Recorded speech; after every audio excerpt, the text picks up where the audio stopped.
Yeah. First week done. Sorry. I keep thinking I'm gonna drop the kids off. Maybe something special. And I haven't decided what it is yet. And then I'm gonna send it in. And every day. Can you save an agenda for me? Oh, Yeah. You do need I'm out of that fabric, but I am still making them. I got it. She wants it. Okay. So Good evening. Howdy. Gavel, proverbial gavel, right there. All right, can y'all hear me okay with this mask on? Good, all right, good evening, thanks everybody for coming tonight. We're gonna do a call to order for the meeting. August 10th. Okay, so they got it. August 10th, general board meeting. So call to order there, we establish a quorum. So Nate Fries. Jeff Honeycutt. Sarah Riley. Adrienne McGinnis. All right, we have a quorum of 4, so we're gonna do the Pledge of Allegiance.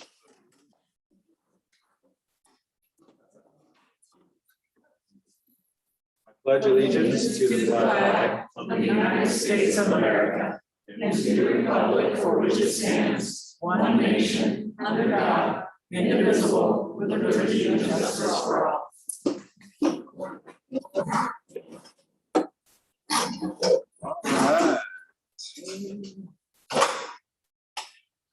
School board elections have already been completed. Vacancy. All right, we have comments from the public. Just before we start that though, and we've got a list here of folks. If there is anybody else that wishes to speak in these meetings, we definitely want to hear you.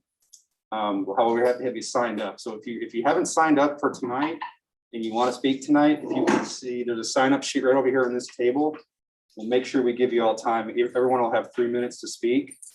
But again, we can't just raise up in a conversation and I want to talk about something. You can make sure you're signed up so we can make sure it's in order, okay? All right, so that being said, we've got Marissa Colbreth. She's the first one. Ms. Colbreth, can you come up to the podium? Thank you. And like Nate said, each speaker gets 3 minutes, so we'll go ahead and then have that time as well. If it's a little over, not a big deal. We just want to make sure we have time for everybody to talk. Is it okay if I pose down? You got Yes. space. So Okay, great. My name is Marissa Colbreth. I am a social studies teacher here on the 712 campus. I'm here today to speak for myself and many of my colleagues here at the 712 campus. Since last year, and we had quite the amount of drama that came along with the year, we were promised by Jeff, speaking for the school board at the end of last year, that we would have more stability and better transparency. This excited many of us and made us leave for the summer with more confidence about the following school year. So after all of this,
Hi, sorry, I haven't been able to hear anything. Can you hear us now? Yes, I can. Thank you. Haley, you'll have Um, to address the board. Go ahead. Okay, I just wanted to take the time out to thank you guys for being proactive in your decision last week, for listening to the science and doing what's necessary to protect our children and our staff. As a mother and a resident of this state, the numbers that we've been seeing are quite scary. Last week, a third child in our state died from COVID. And as of yesterday, we only had 8 beds left in the state in hospitals. And right now, there's a 7-week-old admitted at Arkansas Children's.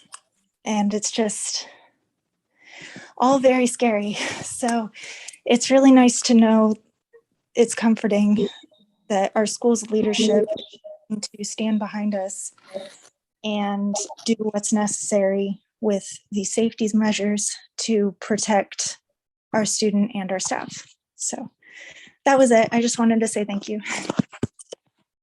Thank you, Haley. Is Laura back? Laura Maxwell, is she on? Good. No, we only had Haley on. Okay. Katie Templeton?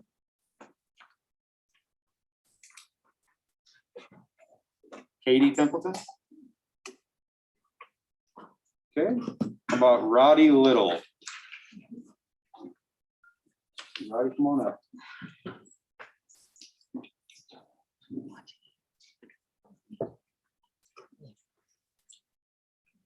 Hello, I am Roddy Little. I am the student body president, and I'm here to represent some of the opinions that I've been gathering over the first few weeks of school about some of the new policies that have been enforced.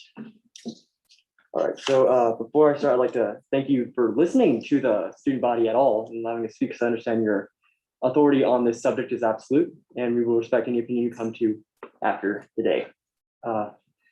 First, I would like to address some of the concerns I've heard about the dress code.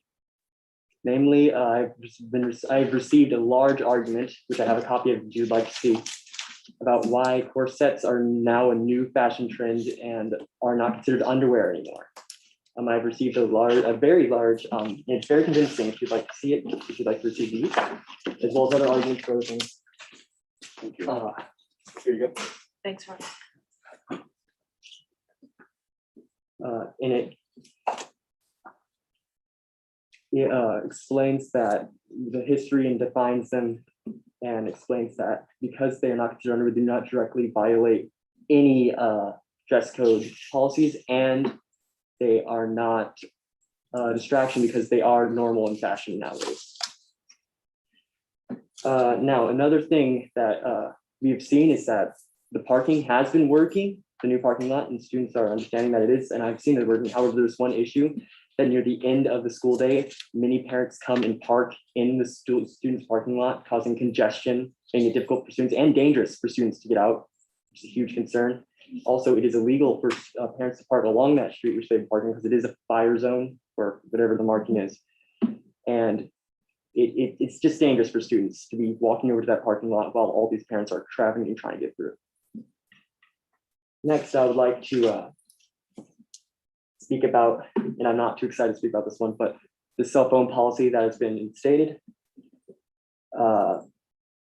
So there are multiple reasons why the cell phone policy is a good thing. It keeps students focused on their work. It prevents the large scale bullying that was happening last year during lunch, and which would cause issues during the following classes. And it helps with student social skills, which some people could say have been declining as technology progresses.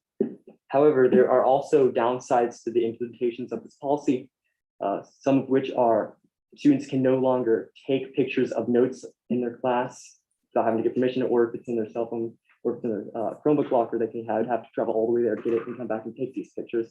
They cannot take recordings, and just other various uses that phones have in classroom. The ban in art classes, although I have heard that it's been being discussed. However, there are multiple uses for phones in the music classrooms for recording purposes or other such things. And there's also purposes in the art room for taking pictures of art. Same deal, just very applicable in art classes. Another thing is that students during lunch, students, my apologies, it's my first time. No, you're doing great, and I'll give you a chance to catch your breath and put you on the spot at the same time, even more than you are. You said that there were a lot of things with the dress code, and I would love to hear as a student and just people talking to you about it, what else there is besides corsets. If there are other major concerns, I know you're trying to get it into that time frame, but I would love to hear if there are other like major concerns with the policy too, with anything specific besides corsets. Sure, I'll get back to Yeah, that if I you do bet. have time. But yeah, Perfect. we're at It's your 3 time. minutes now, so Oh. I'm, I guess to the board, I'd like to hear the rest.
girls that Roddy was speaking about that gets dress coded because she is curvy. God bless her or cursed her. So when she was told are not supposed to be visible, you know how hard it is. It's horrible trying to stop for it. Her reply was, great, I'll just stop wearing it. No bras. Because if you're gonna make it so my bra straps have to be not seen, like not seen, not heard, then it's not gonna be visible. So I'm not gonna wear it. That's how she solved that problem. Another thing I want to talk about, this has nothing to do with the new policies, is the microwaves in the commons. I have a daughter with celiac disease. Cross-contamination is a risk. There is no way that she's going to go get a lunch in the cafeteria. I understand during the peak of COVID last year that you could not clean and sanitize the microwave all of the time, but is it possible to have some microwave use, whether it be in the commons or maybe go into the office and use it and have them spray it and clean it down after themselves individually?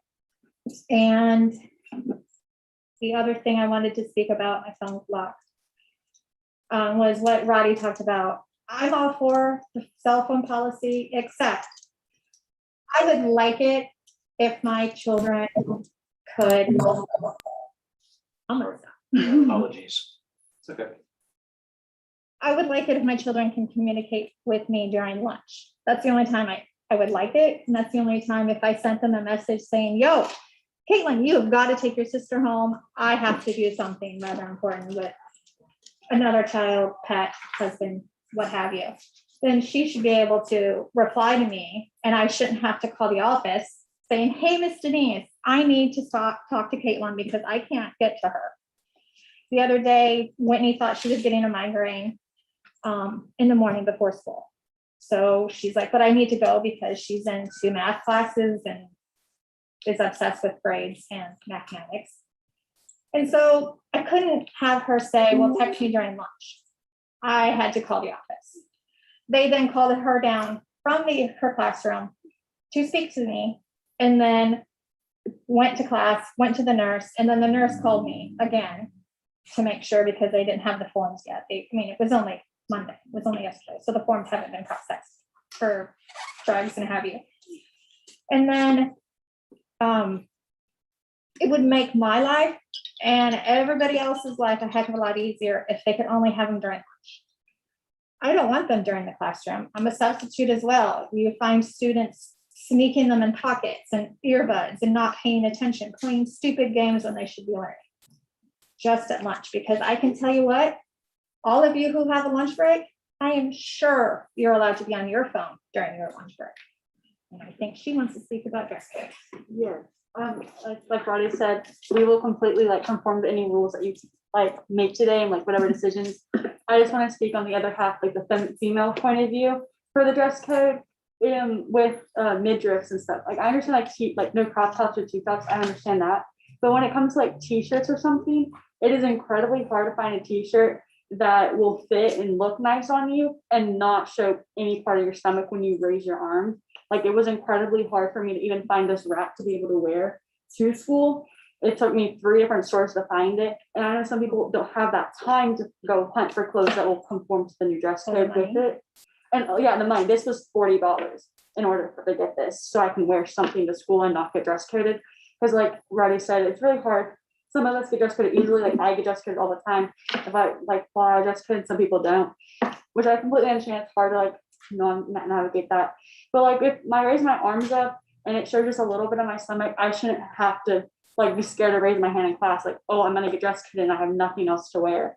Because then everyone knows you get dress coded and it's a whole nother social issue on top of that. So if you could amend that somehow, I don't know how you would be able to, but if it doesn't show my stomach, if I'm just standing there, I don't think it should be a problem or an issue to have a shirt on that covers everything when my hands are down, just when I raise a question. And the 3-inch rule with shorts, that I understand you have someone the monitor and the fingertip wasn't working, but a lot of girls with 3 inches, you still see a lot of their body, and it's incredibly distracting and vulgar when I'm walking upstairs and exactly 3 inches of shorts on, which is only, we measured it last night, this part of your phone case. That is how much skin that a woman like is allowed on school And I campus. think it should be to skirts, not to shorts. Can have to be longer than that. Yeah, like this is just a lot of skin and I don't appreciate seeing it and I know no one else appreciates seeing that.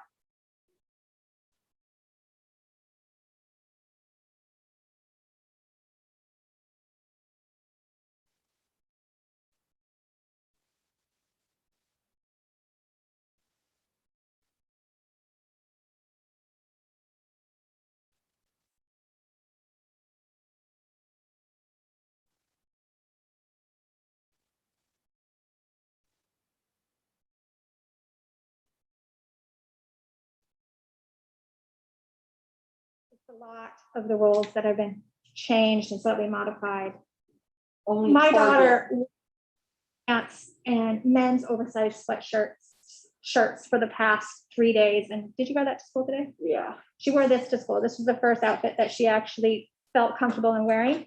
She lost her identity by wearing those. She is not a slip prints girl. She is not an oversized t-shirt girl that covers every inch of her skin. And then she got told, lift your shirt up because I need to see if you have a phone in your pocket,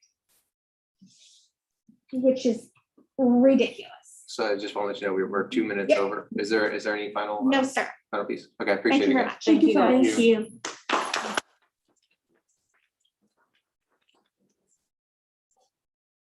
Anybody else on there, on that list? No, Deb, sir. we're good? Vic, Okay. I've gotten a complaint, the live stream is very hard to hear. I know we're going back and forth. Sorry. Okay. All right, next on the agenda is the consent agenda. So we have to approve the minutes from the July regular meeting. This is attachment 1. Has everybody had a chance to review those meeting notes? Any questions or comments on those? No? Okay. July financials, attachment 2. We did have our, let's say our first, You gotta approve them. we approved it all together, though, right? Yeah. Okay.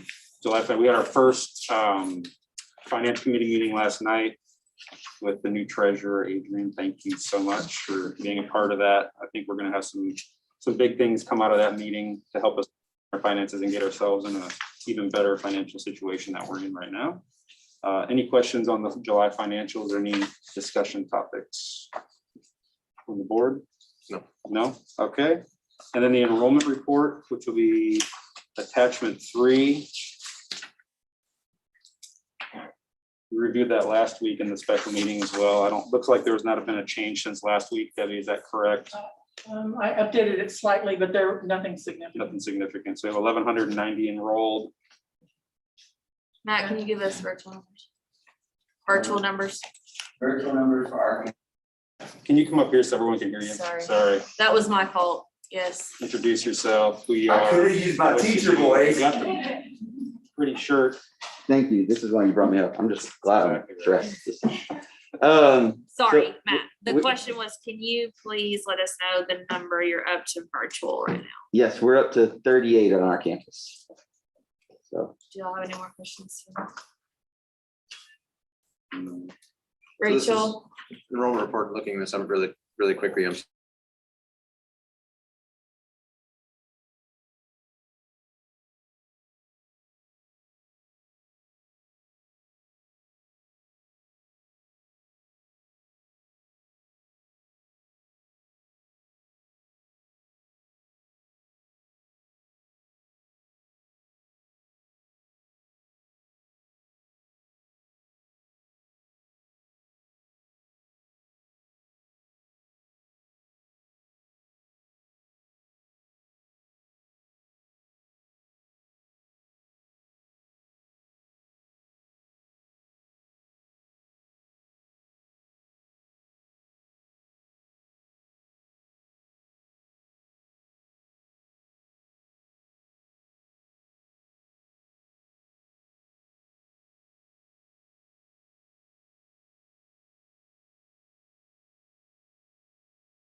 with the board. So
you'll have to call.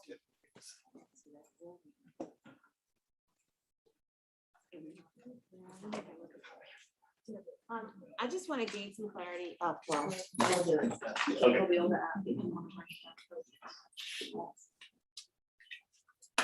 It was your bit. I know. I didn't realize how bad my hearing was until I started wearing, I mean, that's been a year ago now. And also, let's just not talk about how old I am. I have the luxury of working from home, and so when I do go out, it's hard. Like I feel for people I feel for teachers and their students. Good. Got the audio working. We're good enough? Okay. I just have one question about this. I was trying to read the GPA requirement and I'm trying to recall from all my reading. Is it sort of the GPA that we're considering the one from the previous report card and it's not considering their ongoing grade? Is that is this how the policy is? I'm not sure what AAA says. I would defer to one of you guys. Recollection a long time ago from a school district that isn't this one. It wasn't that way. It was, Right. it was your current semester or trimester. David could correct me on that, but I believe that is correct. This would not be on the previous year, it would be the 1 year and that would change, I guess, at the quarter. So you walk in with the grade you previously had, and then at the quarter you become it. All right, so we're gonna call up Mr. David Skelton, assistant principal and acting athletic director. Until this is approved, this is been done, and then you're good, right? Then I'm good. Yeah. Okay. So if you can answer just that question, I think, So- Robert. So the question is concerning the 2.0 GPA, Mhm. is that from their previous report card? Yes, ma'am. Okay, From the so, previous semester. so they could be in a current semester and potentially failing grades and still be allowed to play because we're going off of the potential of their By grades. that, that's correct. But Dr. Roberts and myself, we're working on the eligibility requirement piece. And the one thing that we have in that we all agree to is missing assignments. So instead of looking at the F, if they're failing, we're looking at the number of missing assignments. So if they have 5 missing assignments, they cannot compete. And that will be checked during the year. Kids know, they know that. They know what assignments they're missing. They can pull it up because every Friday they're in advisory. And normally F's as a result of missing assignment. So just not being turned in. That's something that can be turned around pretty quick. Players get it in. Once it is in e-school, then they're eligible again. So we just felt like that was the best route. Best for the kids, best for the coaches, Well, I and said best this for before. the teachers. If Mr. Haynes told my daughter that she couldn't perform in the theater performance on Friday because she didn't have her work done, she'd get it done way faster She than would if do I her told makeup her. English, but Yeah. my son would, yeah. So, Any other questions from Mr. And Skelton? there's other items on that as far as out of school suspension, in school, passing 4 academic courses. And we can have that to you by the next meeting. That sounds like you guys are all over it. Yep, we are. Leslie, go ahead. Just the academic, what's the definition of academic courses? Does that? Any extend- course, an academic course is any course that the state has a course code. There is a catalog description. I think during our work session, I used core courses. It's academic courses. So if it has a state code tied to it, and a teacher has to teach it with, has a license, then it's an academic Do we course. have classes that don't meet that criteria? That's what I was wondering. like, Probably, I don't know for sure, but I would say no. So we're essentially, we're saying traditional graded classroom Mhm. classes that have a grade with a teacher. My Right. concern would be art. Almost arts. every, Yeah. okay. Yeah, my concerns would be our art classes, that it's not just core classes. Right. That was my only concern. It's like, ooh, So some you're kids saying, may so, not have core classes. AAA right now is saying that a failing grade in any core class, or is that not part of Academic AAA? class. That's not. They go past 4 academic courses. Okay. and 2.0. And our for kids all of have, them, what, 8 classes, 6? 6 to 8. 6 to 8. So pass half your classes and you're good. Mhm. Okay. Yeah, let's raise the bar a little higher. Yeah, than right. that. Yeah, I know. absolutely. And Yeah, that's. our students, our athletes too. I mean, we, at the August, no, in July, our work session, we talked about the athletes having a, 3.2 GPA where the student body was 2.6. So Mr. Skelton, can you and Dr. Roberts hammer that out into a paragraph to present for next month? We Or sure at our can. next board meeting, whichever We comes sure first. can. I have it out and we can sure do it. And we'll just approve that. We can go ahead and approve this and then add that on next month if we would like. So we're adding in the extra element outside of the AAA requirements, the added Arkansas Arts Academy. And I think you will fully support what we're talking about. Yeah. what we have written. I do. So entertain a motion to pass the sports policy as it is with the understanding we're gonna have an addendum or an amendment to, in addition to, that includes further guidance on expectations of student grades. So moved. Second. Okay, got a first and a second. All in favor, say aye. Aye. Aye. All opposed, say nay. Okay, passes. Thank you. That was Marissa and Carrie, or Marissa and Kara. Oh, was it Adrian and Carrie? Okay. Like you said, It was all four. everybody. in stereo. All right, next on the agenda is the high school handbook. So we open for discussion. We are open for discussion. I know you guys, I'm gonna just start off with apologizing, 1. 2, tell you that I'm excited that this actually came up, that we caused me to go back and really read the entire handbook and dig through it. And just on 3, comes back to my number 1, found a lot that beyond just the 2 things that we were really looking at, changing, which were the cell phone policy and the dress code. And I mean, I've got like 5 notes just on things on those 2 topics. And then there's all the other topics. I would make the recommendation that I know we wanted to vote on these 2 new policies. And I am so glad that we waited till now because we've had so much good parent input and it's given us a chance to really dig into it. But with that said, I think similar to the sports policy and how we approached it, we need to do the same. It deserves a committee and work session. And I will volunteer to lead that even since I'm asking you to put it on hold. We do fortunately have a handbook in place.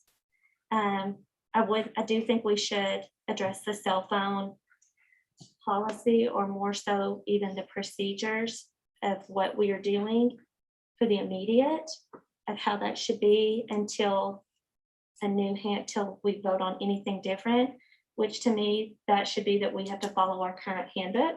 So that was gonna be one of my questions to you, Dr. Roberts, after hearing from parents for a couple of weeks now, but definitely this week, and students as well. And my understanding from our last meeting was that we did not approve any new policies. We didn't. So, but we have parents and kids saying that those new policies are being enforced. So can you kind of tell us where we are with this, if there was a miscommunication, or can we now communicate out that there has not been a policy change and we are going to follow? Do you know what was communicated to? Did not know? I can find out, but you are correct. This has not been approved yet. So it would be the assumption that the old policy was in place until this is approved. I'm happy to pull together a group of parents and students if you want to sit down and go through the policy. It's the handbook policy. I wasn't involved in the creation, so I'm kind of getting in the middle of it, but I know that the high school had a handbook committee, right? Correct? There was a committee, Yeah, there's a committee, there are students on it as well. students and parents.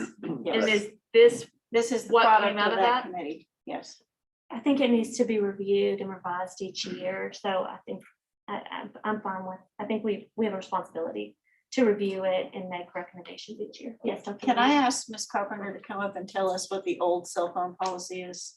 Since I don't have a copy of it in front of me. I'd like to know what we're supposed to be enforcing.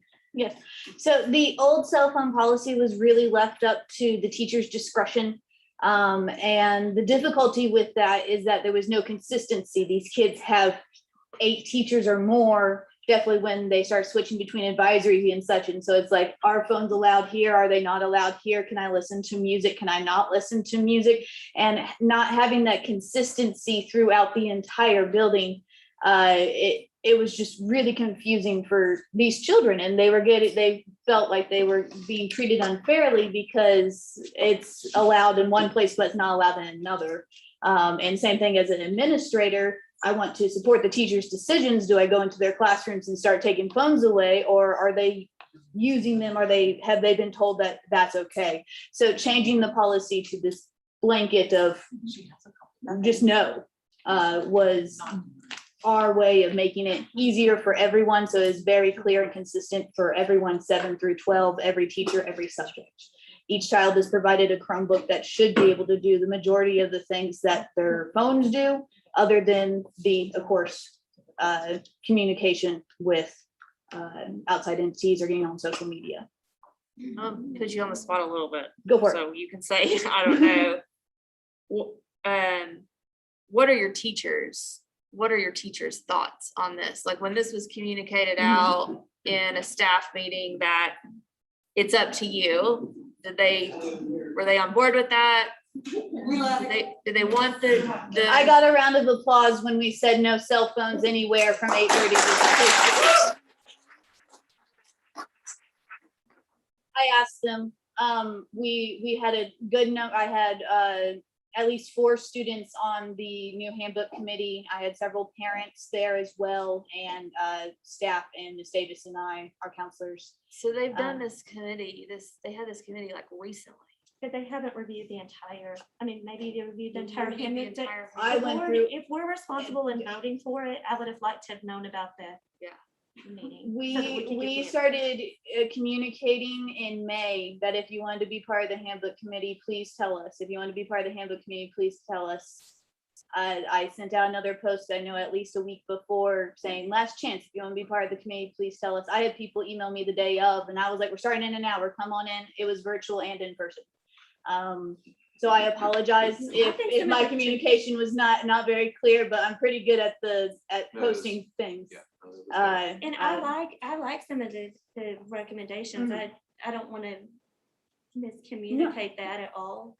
I just think that there's a lot that I'm not even sure we're in compliance with state law on some of our handbook policy. The whole thing needs to be combed through. Yes, and my apologies appreciate for the not work getting y'all it do. to the board sooner. I'm gonna be honest, most of the time it's just gotten a check mark and it's been passed on. So I really do appreciate you looking over it and approving it, and being the involved board that you guys have really become. I've heard a lot of different comments from parents on 2 issues, right? The masking piece, which are we getting to, or is that part of this handbook too? We're getting there. Okay. That, and then also the cell phone policy. Those are probably the 2 biggest things. Maybe one about the dress code. It's a little bit less. Cell phone and dress code are the biggest one. There is, I don't believe there's anything in the handbook about masks. That is a board and a district policy. That's not something that we are dealing with. My own opinion, I guess I'm open to hearing. I definitely want to hear what the rest of the board has to say. My own opinion, I do think that a change needed to be made. But hearing what was it Mandy that spoke, I think, with her daughter. That does resonate with me as a parent that has a kid here in the 7-12 environment. There are times where I want to be able to shoot her a text that just to say, hey, pick you up at 4:15, whatever it is. That is valuable. And I don't want anybody to reply during classes. I hate that. That is valuable as a parent, but I know you have to draw the line somewhere. But that'd be something for me. I do want to have some way for me to make sure that a kid can get a message from me. But in classrooms and such, I know I hear the argument from Roddy about taking pictures and recordings and such, and that's great, but I don't know if that's a good enough argument to say I think Yes. she should be allowed. And I have my phone on me constantly. I want my staff to be able to communicate with me in any case of an emergency, or if they just need something to support the learning of their students. My phone is on, I answer it. But we just have to have a clear policy in place. And like I said before, having a 0 tolerance 7 through 12, it's just easy to say that's the rule. This is how it's going to be, so that the children understand what's expected of them from 8:30 to 3:50. Yeah, the only change I would ask to consider would maybe be around lunchtime. That'd be the only thing that I could see making a potential change from my own perspective. I wish it was that easy. I want it to be that easy for our teachers. I've been a teacher, like, I want it to be that easy for our teachers. I want it to be, I want my student to not be distracted. I know how distracted. I mean, my kids are all. You want to give them the power. However, to it's not that simple. If you just take my kid, and there's gonna be all these one-offs, if you just take my kid, she uses her cell phone as her CGM. Like, it's not fair that she has to have it. It has her diabetic numbers on it all day long. And it's not fair that she gets to take hers out. And she's been told, right? And who knows? I tell her teachers, like, if it's a problem, you need to let me know, because she knows it should never cause a distraction. But she's taking it out all day and looking at it. Now, whether her classmates know what she's doing and that it's a medical device, and that, you know, they don't know that I've turned off screen time and that kind of thing, but there's gonna be all these one-offs, and I don't know how we necessarily address that, or if we even have to. I don't know how many one-offs you have. I wish it was as easy as the teachers don't ever have to deal with it, but But it's I don't think obviously that's not. it. We've gotten tons of comments on it. We can ensure that students with special circumstances, especially kids with IEPs or 504s or whatever. You know, and that she have has, those I'm not worried about requirements. her. She has a medical 504. All of her Yeah. teachers know what she's doing. She knows how to behave. I've had teachers telling her before and she's lost her phone. But it's more about, like, how do we manage all the there's so many more pieces than just they can't ever have them ever. I mean, you have a child that really, for, you know, Yeah, no, it's fine. anxiety purposes needs, you know. And I believe there's a miscommunication that I've had to clear up with several parents. Several of them say that we're enforcing the kids they have to put it in their Chromebook lockers and they have to stay there. That they can put it in their Chromebook lockers. There's a charging port that they can plug in a charger and it can be all charged up for them. I think it's a great recommendation. Or they can have it off in their backpacks. So definitely our students that need those phones, they're monitoring their vital signs and other health things for them. They have it on silent in their backpack. If I don't see it, I'm not going to take it from them. But here's the thing too, is every child who possibly should have it in their IEP or 504 isn't necessarily going to have it in their IEP or 504, because there hasn't been a policy keeping them from being able to do what they need to do. And so before we enforce a policy like that, we have to think about, have we gone back and corrected all of these IEPs? Because technically, unless it's in the IEP or in the 504, it doesn't count. And so that's just another thing to think about. I think there was some great ideas and thoughts and things that we should consider. And we want to give our teachers the power to keep their kids from using their phones during class. But I can see the pros and the cons for lunch. And I would love to discuss that in more detail. But my motion would be for us at this point to not make any changes to our handbook at this time, and have a work session with the first priority being cell phone policy. In the second dress code. In the second dress code. Hearing a lot about Both of those two things is the first thing for us to dive into. Before we do that, there's two other staff members, I believe, that want to say something. I'm gonna give them the opportunity to do that. So Ms. Carpenter, anything else from you? I would love to be a part of your work session if you would like me to be a part of that. Absolutely. Please just let me know. And for tomorrow, because I have told the kids we are zero tolerance cell phones, and we are enforcing the dress code as is written in the new handbook.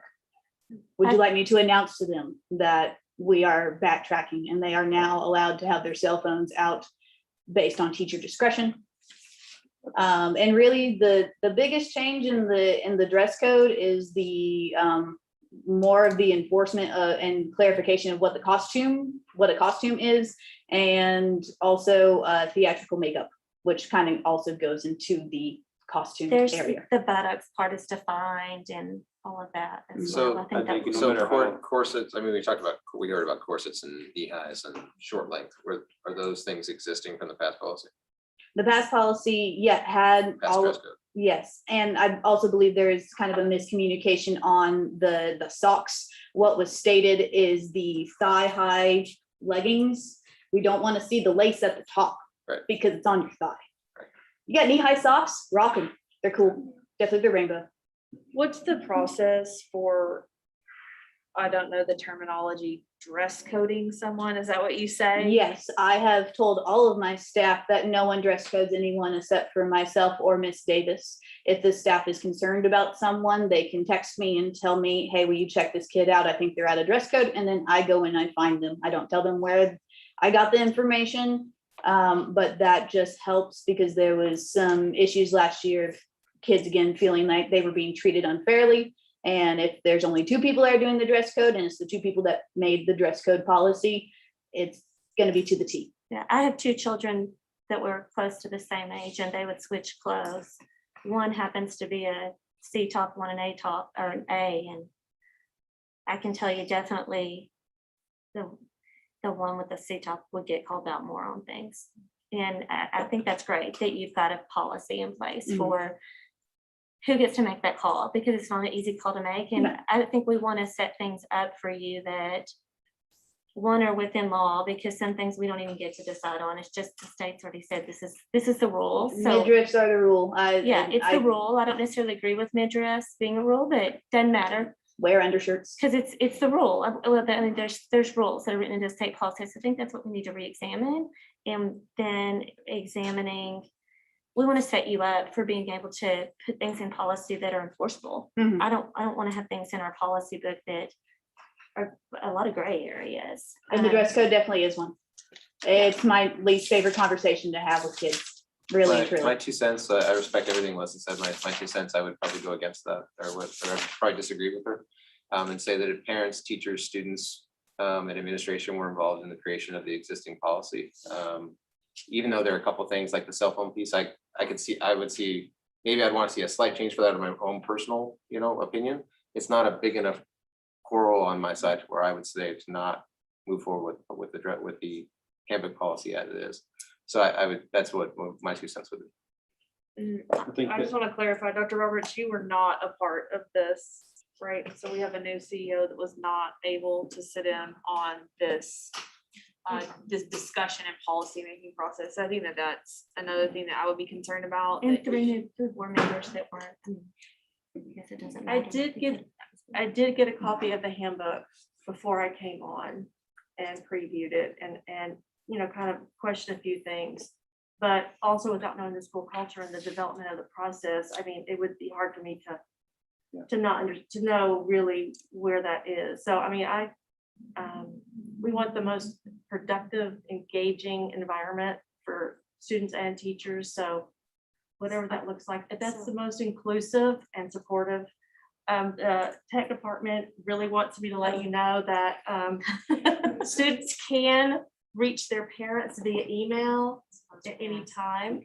So it might be a change of mindset, how they communicate, but I don't want Joan to have heart palpitations anymore. As the district technology coordinator, the person who's in charge of those Chromebooks, I wanted the board to be aware that as you move forward and you have a discussion of what you want to do, there are things that we can do and put in place to where parents can still communicate with kids and kids to parents, because as parents have spoke, it's difficult if the only option is for them to call the office, wait for the kid to get pulled out of class. That's the last thing that we want, especially in technology, is for that kid to lose class time. So right now they all have email. and parents can email them. We don't, to my knowledge, right, don't have that lock where an outsider can't email them, so they can be emailed by their parents, and then they can email their parent as well. And if we need to look into other applications that would supplement the loss of cell phone in the class period, that is something that we as a team can work on and help with the board to make that Yeah, decision. that would satisfy my concern. And I'm assuming that I've heard several arguments about listening to music in class. So I'm assuming if the One hundred teachers, percent listen to music on the Chromebook. if the teachers are good with that, Mhm. they have access on the Chromebook. So that's not really an argument It's for. basically, they just gotta bring some headphones. I don't think that I appreciate everyone's opinion, but I really am concerned about that IEPs and 504s. Parents have not, we give people a set amount of time. This is when your IEP meeting is. If we go and change the handbook and there's a major change in there, that will likely affect a lot of kids with 504s and IEP, which I think is going to be the case.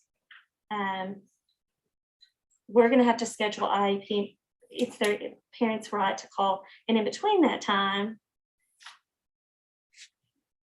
their kid's not going to be able to get the accommodations that they should be getting. So I have a real problem with enforcing this without really putting the thought into how this affects kids with disabilities.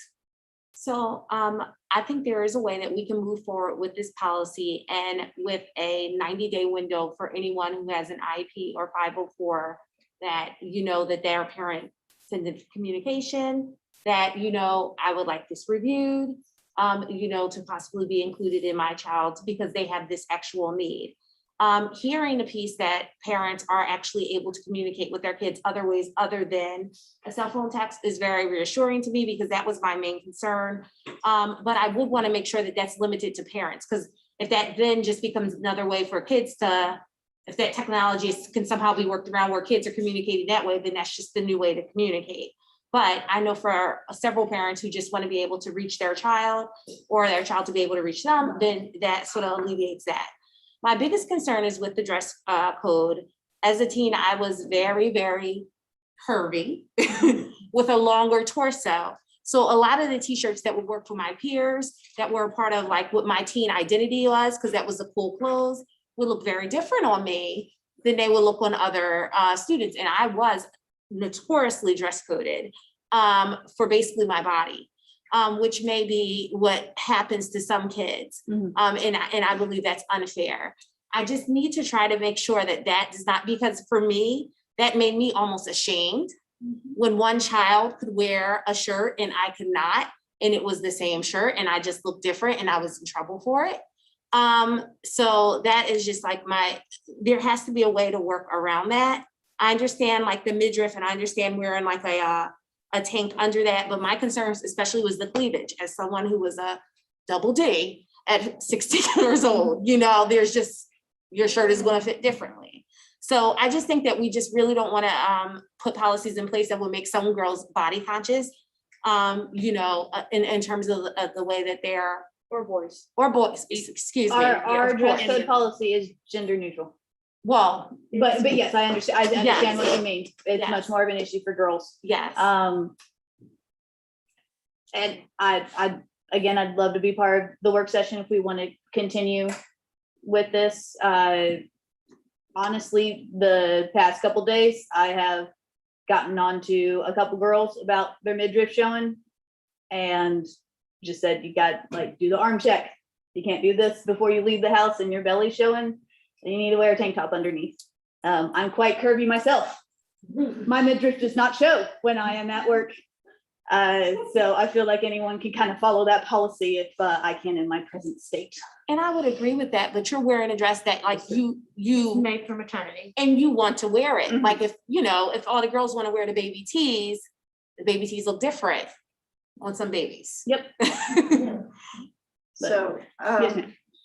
yeah, I'm not gonna vote yes for this until we amend the cell phone policy because I think it is too restrictive. And I think we need to work on some sexist language in the dress Very code. sexist language.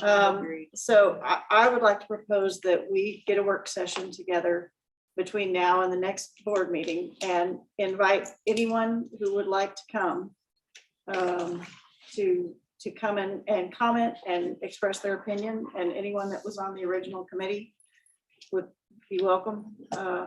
But the cell phone restriction is too much. I don't think it's fair to the kids and the parents. I have big concerns about kids being able to reach their parents or support staff, therapists, whoever. They need to be able to use the bullying app. If their phone's turned off in the Chrome locker, they can't report bullying. Can I comment on that one? Yeah. It is But it's not as easy to use. And you can also use a cell phone to document the bullying if it is occurring. And I think that needs to be an option. Screenshotting. I'm sorry, on our Chromebooks, we cannot screenshot Instagram cyberbullying. Yeah, so I'm not going to vote yes for the current policy. I'm not in favor of letting it be a free-for-all. The current policy says it's at the teacher's discretion. So every teacher has the ability to say that cell phone has to be in your backpack on vibrate during instructional time. They can choose to do that. And since it's supported by many of the teachers here, they can do that. They can all announce what their policy is at the beginning of class tomorrow until we get this hammered out. But during lunch and in between breaks. Yeah. Yeah.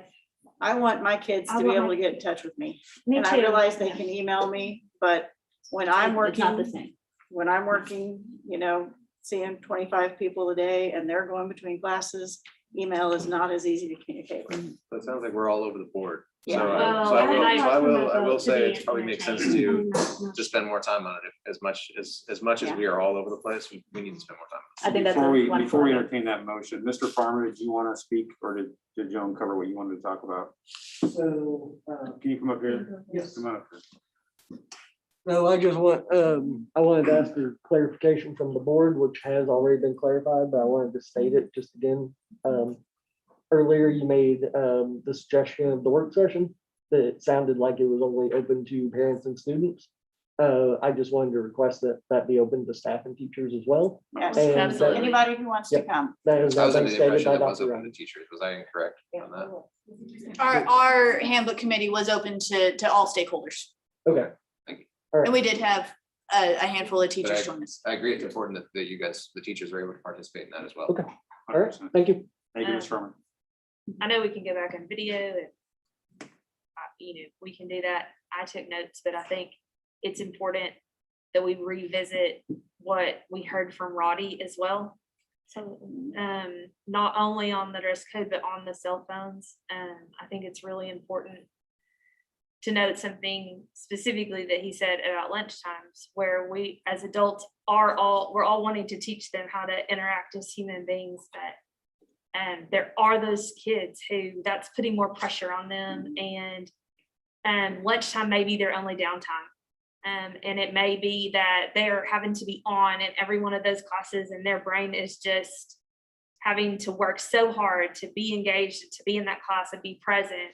And then if lunchtime is their only downtime and the only way they know how to, they're teenagers, maybe Watch a YouTube video to unwind. Right. Well, I don't want to, yes, we want to teach them life skills, and yes, we want to teach them how to interact with others, but that's not going to just happen magically overnight by taking their cell phones. And so when he said that, I became very concerned about all of these kids that we've kind of, and it's not the majority, but I think that there are kids that we really need to consider that situation as well. That was It's- alarming for me. I thought my kid would fall into that pot, and surprisingly, she came home and she was like, it's actually really good because people are like talking to each other during lunch. And so Yeah. I was surprised, But and not he as clearly- concerned, but I think it's definitely not every kid's my kid. Yeah, he clearly did a lot of work ahead of this meeting. Our to talk student to us. council is very strong, and I know representatives, not just Roddy, but a lot of them would love to be a part of the working committee. Yes, Mr. Cook. I would suggest one thing, because of the technical difficulties we had with audio, Roddy's audio may not have been recorded, so I would suggest Roddy email the board what he wrote, so we have that. I apologize for all that. Is that okay, Roddy? you send us an email? So I think, before we entertain that motion, I feel like the purpose, I want to understand the purpose of the no cell phone, and I think it was just stated by Leslie. The purpose was to get kids out of this zone and into this zone where I'm communicating, right? There's a value there. However, there's other parts of that where if I'm an introvert and I'm not comfortable doing that, we can't block them. So I think to the point of getting everybody involved, getting into committee, really figure out what is best for the kids. Like, how can we help all of them? How can we help the ones who are introverted? How can we help the ones that, I don't know the answer to that. The problem with this is that no answer is the right answer. It's true. Right? So we have to go back to what's best for the kids from a teacher's perspective, from parents' perspective, from the student's perspective, and from the board's perspective, and come together to create a solution that may not make everyone happy, but it's not an malicious intent, right? So this is an impossible job. Teachers is an impossible job to teach the students in the way that they need to be taught. But it's our responsibility to do what we have to do to try to help that, right? So I think the idea of reconvening as a committee, the more the merrier. The more we have, it's not everyone's going to be happy, but we're going to come to a consensus of what that needs to look like. I don't want to discount the work you've done or Ms. Davis has done on this with getting the groups together and creating this handbook. I think it was done in a way that's best to educate our kids, because I personally, I don't want my kid having a phone here, but it's not about me or my kid, right? I love not having him. I know he's not going to sit here and do this now. He's actually going to learn and he's going to talk. So my perspective is just my perspective. But everyone here has opinions and everyone here has thoughts, and they're all valid.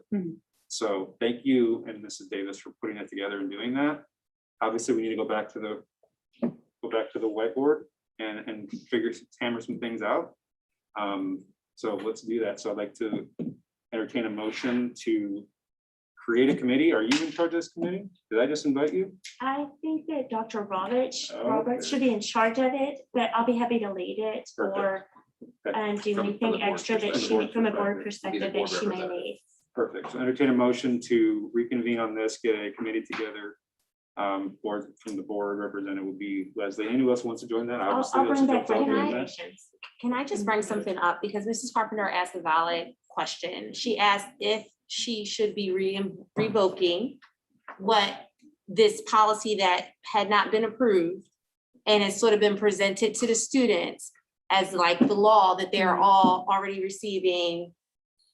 I don't know what they call it, dress coding or consequences for. Yes, ma'am. I just need consistency for my students. They've already Yes. gone through a bunch of flux. So So- what's in place right now today?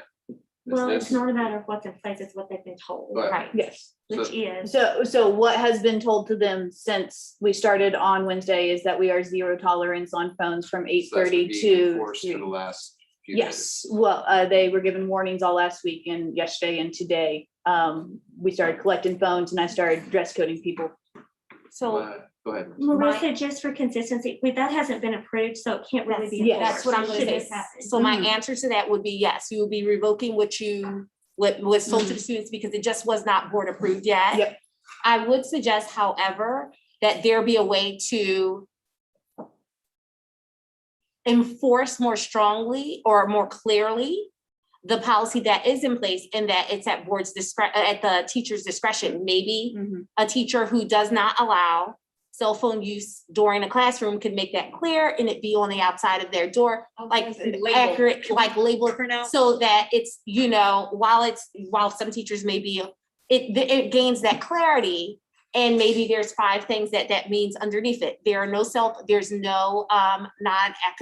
no cell phone use in this classroom.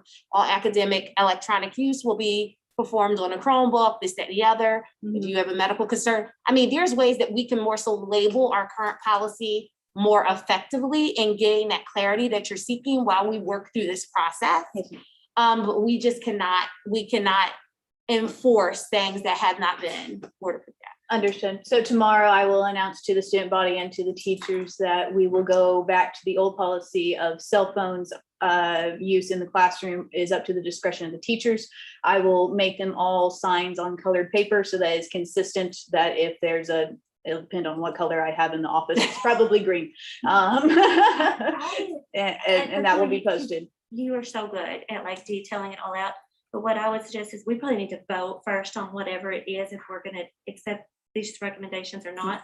And then yeah, because if we vote not, but we have to, I think we are, we still have to entertain a vote. The motion I took is that we're gonna do committee.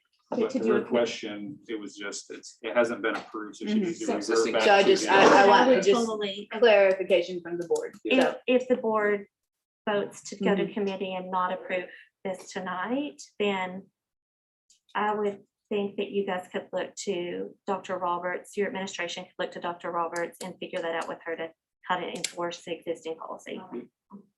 Totally agree with you, but I think you going- need to talk to Dr. Roberts about how to enforce that policy. Yes, ma'am. That's not something, we don't generally make micromanagement type of Understood. decisions as a board. But since we're discussing it, and I just Yeah, wanted, and we're recording it right now, so as we. Thank you say for, that. thank you for your information. If We the- appreciate you. If last year's handbook is the handbook that's still in existence and still approved, then there's nothing to vote on right now. If we're gonna deliberate further, so yeah, you would go back to that.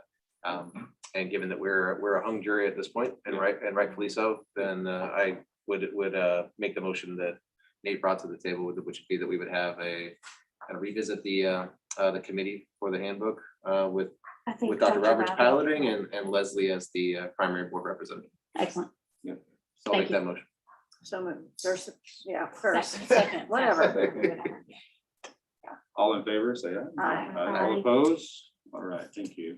Thank I'm you. sorry, I still didn't hear who was the first to say. I made the motion, Kara. I heard the seconded it. motion. And then Adrian and then Kara. We tossed it Kara. around a lot, but Jeff is the I motion, made the Dr. motion. Riley's the second. Okay, thank you. Thank you. Thank you, Ms. Carpenter. And thank you, Debbie, for always keeping us. You guys gotta raise your hands. I can't see any mouths moving, so I can't see who's. Yeah, right, I know. All right, next on the agenda is approved COVID employee incentive. So last time we met, we're gonna give all the staff $200 for their COVID vaccination. We just need to get that as a policy approved so we can process that. Nurse Katie is gonna come up and I think in a minute, talk about these COVID processes. She's been collecting all of the cards. We just need to get that official. And then the other thing that I've given you is just the latest information that's come up from the Department of Education today.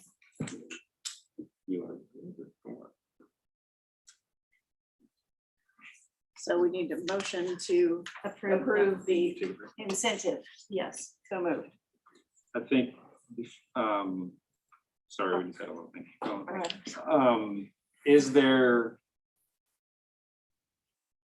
This is not I guess there's an incentive if you get vaccinated, which is pretty much what everybody's doing right now. This is not if you don't get vaccinated, you don't have a job Absolutely policy. not. Okay, I just want to make sure that's clear to the staff and to everybody, like, this is just if you elect to do it, it's an elective vaccination. Trying to encourage more teachers to get the vaccination here is very similar to what major companies are doing and school boards are doing around the country. Okay. And everyone who already has Correct. will get the Yes. incentive. Yes. I Everyone have who already one has more- been vaccinated, we get the. Incentive. Okay, good. I have one more question, because I'm not at all knowledgeable of what other boards or other companies are doing. But I've heard that there are incentives out there. What happens if for some reason I can't have the vaccine? Like I have a is that a Great thing? question. Is that a thing, Dr. Riley? Yes. That I would have a doctor's note that says I can't have it, and so. It's up to the person's doctor, but the only true contraindication to getting vaccinated is anaphylaxis to the vaccine. So you would have had to have gotten the first shot, Oh, but and not then any no anaphylaxis. That's literally the only contraindication. Correct. There are not many physicians out there that are writing. Okay. Because exactly what Dr. Riley just mentioned. So I just want to make sure that we're, I'm not gonna have people that. And just so you're aware, there's a confidential, I don't even know who, Okay. they gave the cards to. So that's gonna be Send it to Nurse payroll. Katie and Bonnie. Yes. Did we already have a motion to approve that? We have not. I just wanted to get clarification on this. Wasn't you're fired if you don't get it. Correct. Yeah. It's not mandating vaccines. Not mandating, It's mandating. incentivizing people who have got vaccinated. Yes, which lots of people are doing. Yes. All right, so entertain a motion to approve. So moved. Do I get a second? Second. All right, we're doing Kara and Marissa, first and second. Let's help you with that, Debbie. Thank you. All in Sorry, favor? Tim. Aye. All opposed? All right, that passes. The other handout you have is just the guidance that was just sent out today from the Department of Education. And I just wanted you to have that. And then This is regarding mask this is discussion. just masking and just sort of processes. We will follow this. And if Nurse Katie has got some more details about just how we're doing things, if you would like to ask her some questions. Yeah, I think I think this is something we need to discuss. Because the special meeting we had last week, is Nurse Katie here? Hi, Nurse Katie, can you come up? Thank you.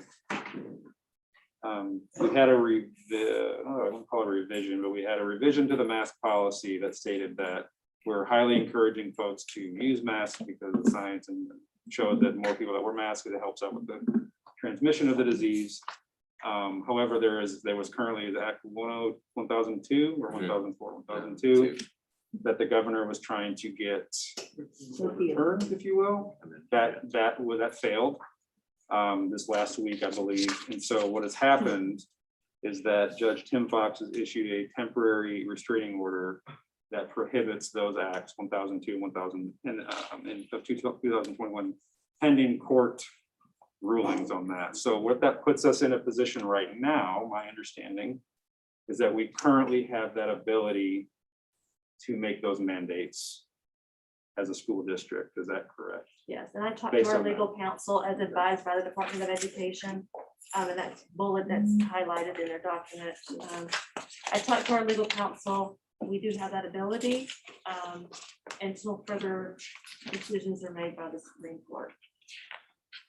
Do you need to I thought we vote on it did that. again since we voted on it last week? Do we need to? We have pretty a much vote? said we have a mask mandate if this is overturned. So now that it is, Is there that, is an is that, injunction, is that, we that's should what I have asked. a mask mandate. Is that still, that's what I was gonna ask clarification. Is the injunction the same as an overturning of Act 1002? Yeah, it would be a temporary relief, like, yeah, until it was officially overturned.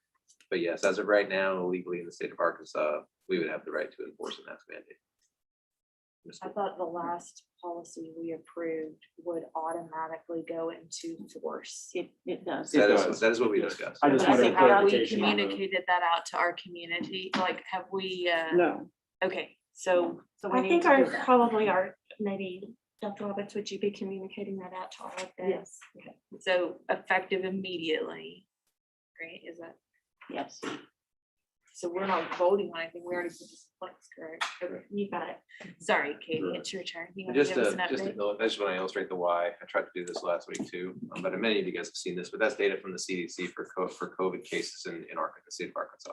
So many of you, it's very difficult for you to see this. Essentially where we are right now is within 15% of the highest average 7-day case rate that we ever had during COVID. You have this massive spike back around the holidays when people were getting comfortable taking their masks off and seeing family and giving hugs. Things came back down when the vaccination came out. I think we all got this feeling of, hey, we're going back to normal, sweet. And so we started wearing less masks. We started being a little bit less careful. I was guilty of it too. And we're seeing, because of that, and also most likely I defer to Dr. Riley, but there's a high likelihood that the vaccination itself has a shelf life of effectiveness where maybe there's some limitations toward the end. You're seeing people that have been vaccinated that start to get sick after 5, 6, 7 months. We're seeing a massive spike in COVID. And you guys, this is not news for a lot of you guys, you've seen it, but I want to make sure that it's important, that we show it so people know why we're talking about it. That this isn't something that we're taking lightly, that we're just willy-nilly deciding, oh, we'd like all our kids to wear masks again. Everybody's ready to stop wearing masks. But when we have data like this staring us in the face, it's really irrefutable that we need to do something to counter that type of spike. Ms. Katie, do you have anything you wanted to say about last week, what's happened last week, what you're seeing first couple of days of school? Yeah. things like that? So I wrote a report. I didn't look at the board agenda, so I thought I was given a report. So I have a report. Okay. Our COVID cases, district-wide, we have fewer than 5 in isolation and then 11 in quarantine. The positive cases were not on campus, so we have not had close contacts in relation to those cases. The students were already in quarantine due to exposure at home or before school started, and ultimately tested positive while still in quarantine. We still have those COVID rapid tests. Maribel and I have tested a total of 23, either students or teachers, for COVID since 8/3. So last Monday, when teachers really started coming back on campus, we did have a positive and the rest were negative. I have ordered 8 more boxes of test kits just to make sure that we have plenty on hand.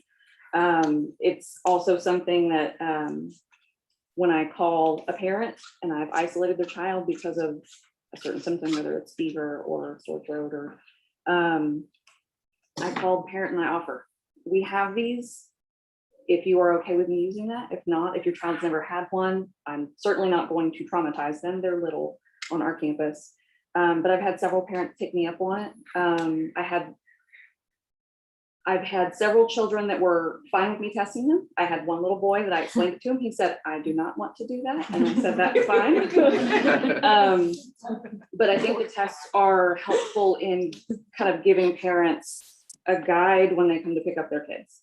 Now, if they remain symptomatic or they get worse, I do recommend that they go get a PCR test.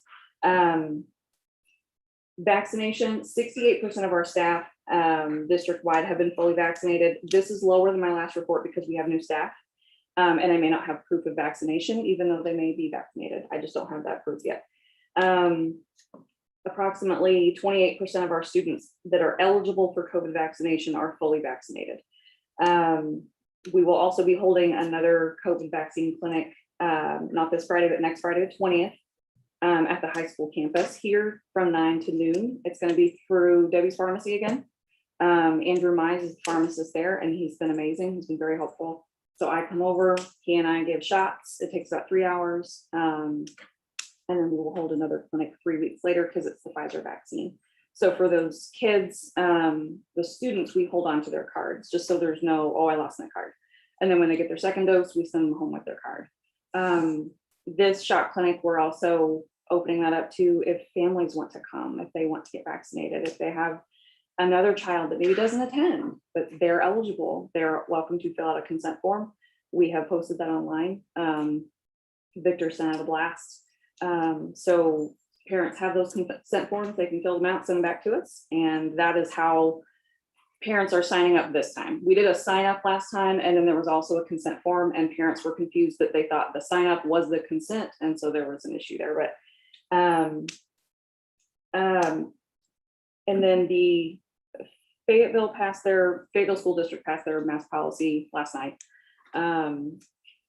I do like the way that it's written because it's very clear. It breaks down by student, employee, and visitor, just so it's very clear. But it does list some more details in it that we don't have in ours, that I appreciate just how thorough it is.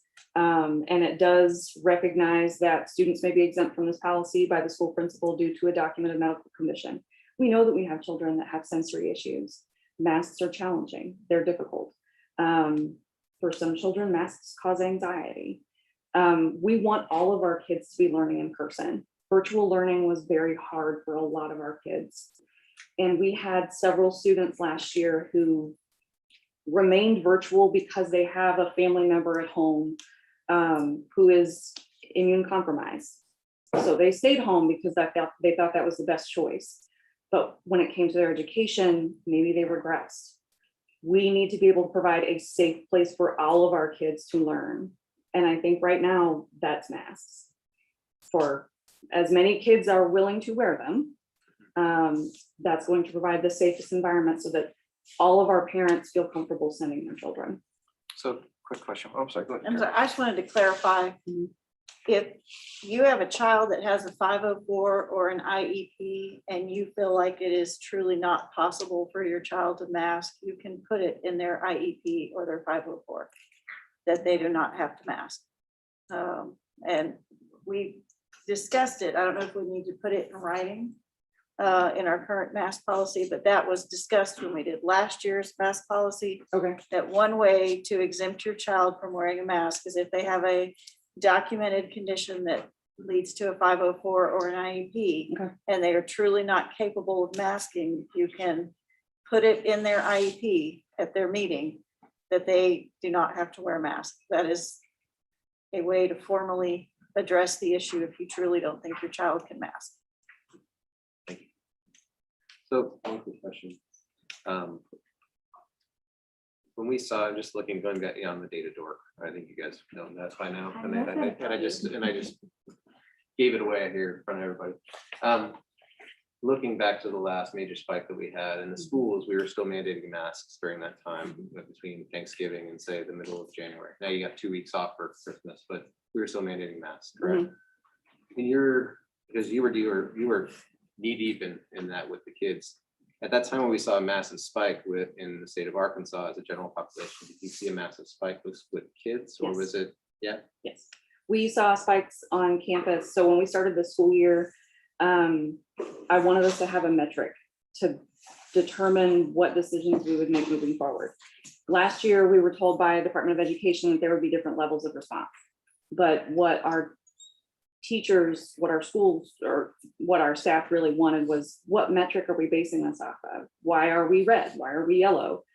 What I noticed when I looked at a graph I made of our active cases from August to June and the percent positivity for Benton County from August to June was anytime we were above 10% positivity, we saw an increase in cases on campus.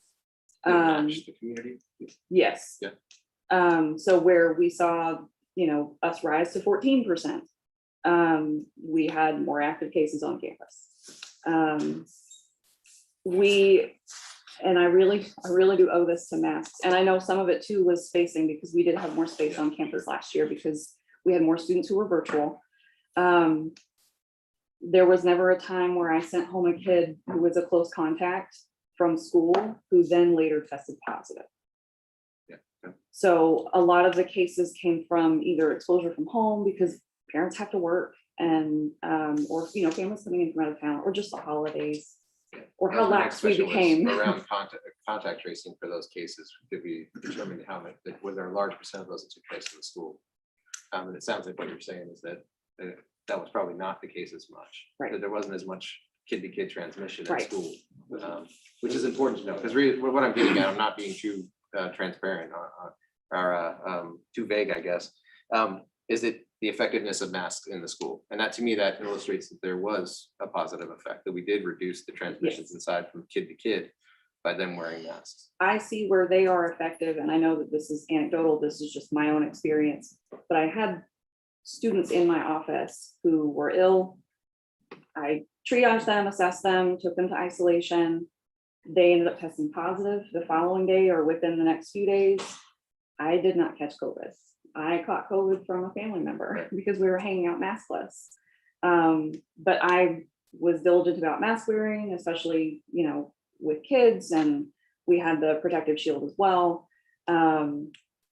But I saw their effectiveness last year in the way that contact tracing went when we did pull kids from class in the middle of the day. Hey, we just heard about this positive case. We need these kids to go home. Most of what we saw was spread at home. We would send home one child, and then they may have 3 or 4 other siblings. And then those other kids that were quarantined because they were a close contact to that family member ended up testing positive as well, because it's hard to quarantine away from a sibling or your child who is 5, so. And that was what, and I'll stop after that, but my thought was that it'd be the same in the schools given as it is in healthcare environments, where I know you're seeing not nearly as many instances of contact tracing events, at least the ones that you can trace, where it's happening inside of a medical facility where everybody's masked and everybody's wearing PPE. It's out in the community, and so it's much more rampant. Right. So, okay, appreciate that. I'm just wondering, is there anything that we may need to consider changing from our policy that we voted on last week? Is there anything we need to omit or add to or clarify from maybe what you? I wondered if we needed to add the students maybe exempt based on documentation in a 504 IEP. That's right. I also want to gain clarity, Dr. Roberts, did the legal team that you spoke to review the mask policy that we put into place in the instance that the act was repealed? And did they say that that it would still be applicable under the current circumstances, or do we need to rephase that writing, or, just rewrite how we wrote it up to make sure that it still is an automatic rolling into place under the current circumstances? In review the past policy, they're just looking at the concept of the mask mandate. So however we create the policy for its implementation on campus is how, it best fits this environment. But if you want to, we can go back in and add in the pieces that have more clarity, and we can add that into the policy from last year and just create an update if that's something that you would like to do. I just want to make sure under any circumstances, what we rolled out, what we voted on last week is able to take place, is able to You're able to not be enforce it. legally Enforce it, questioned in any way, Yes. in terms of it being effective. Yes. Yeah, I think that Kara's point was excellent. And I really Yes. think that's something that needs to be incorporated. I don't necessarily, I would hesitate to wait another month Yes. to get this going. If we can amend that and get that in place and have that without needing to have the board bless it, that would be great. But I don't know I don't know if that's something we can do. If we can make that amendment, and I'll work with the student service director, Beth, to make sure that that's sped compliant and make sure we're hitting all the nuances for that. I'll work with administrators to have that in place. And then if there are any other detailed parts, but I think it's just all in the explaining the parameters, and I don't know if we need to make a formal vote. We can add in some specifics on how we communicate that. I think out. with the 504, you wouldn't need a vote in that IEPs. You're not gonna need a vote on it because it's by just- federal law, but you can definitely add it to the policy of that vote. We'll just make sure that's clarified. Great. No, I'm not sure who this question goes to. I'm concerned about our communication on this policy. Do our parents and students understand that tomorrow morning we want them all wearing masks? If the answer to that may be yes. A reasonable start date. I don't know if tomorrow would be reasonable.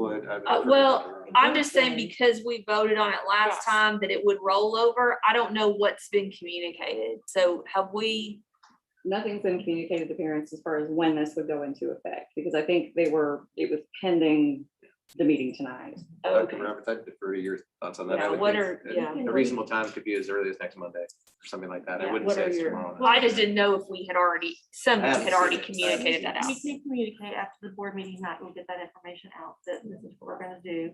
The schools can have extra masks at the front door when kids come in if they need another mask.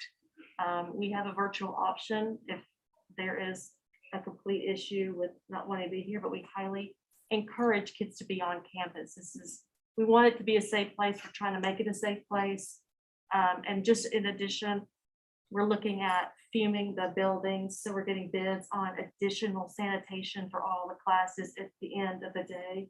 Currently last year, correct me if I'm wrong, it was only if there was a quarantine exposure in a classroom, that room would get more frequently fumed. And so now we're looking at, we're also looking at fuming spraying the insides of the Chromebook lockers. So that is taken care of. So we're really thinking through all of the safety protocols and making sure that they are where they should be. So with that said, we'll communicate that out tonight. And I think the sooner we get going, the better. And we will probably have a couple of days of just trying to explain and get everybody on the same page, but we'll work through that. You talked about thresholds a little bit, like a red, yellow. Can you explain that to me? Is that kind of in play? Is that about how many numbers we have at each campus or how many positives? So it was a response to learning. It was Department of Education's response to learning last year. It was different. They call them levels of response. So like a red would be no after school activities, lunch in the classroom. We already do a whole lot of those. We're doing lunch in the classroom, even though that it really does make it more challenging for our cafeteria staff. But kids reading in classrooms. We found that that was a safe alternative last year. We've talked about, as cases improve, that we could split lunch. And so half of the grade would get to go to the cafeteria to try and help give those teachers, one, a break, and two, the kids a different setting. But they would still be cohorted in who they sit with in class. And this is the K-6 campus. I know that with high school, it's a different animal. The kids go to so many different classes. It's so hard to cohort. But with the response or the levels of response, it was based on what you should be doing if you are in like a green or a yellow. And that's what I was saying. Okay. We all just kind of wondered what that metric was last year, like what puts me in a yellow, or, you know, so. So that whole process was developed for the Department of Ed to help school districts identify where they should be based on the percentages of cases within their Like community area. not necessarily only in their building, but in their exposure area in their community. So if it was high, that you were red, and this is the suggested things that you could do. Okay. So I'm on a superintendent Zoom tomorrow, I believe, where we're discussing all of this with superintendents across the state. So I'll get the updated guidance if there's any. But everyone is having this exact same conversation right now because we all want to. And we're just having it a little sooner because we started earlier. So this will be a lot of a conversation as you see as schools open, making these decisions on how to keep kids safe. Anything else, Ms. Katie? Not really. Thank you. Appreciate it. Okay, so we'll have communication out to the parents and staff. Dr. Immediately Roberts will following, take yep. care of that, okay? So we really don't need to vote on anything there. That is just an FYI, I guess. Next, we have anything else that has not been publicated on the agenda that we want to discuss? Before we go next in the executive session, if we have anything to go into executive session about? No? Anyone here at executive session? No? Okay. All right, I'll entertain a motion to adjourn. Second. Jeff, Kara, got it? All right, all in favor? Aye. All opposed? All right, we are adjourned. Thank you all very much.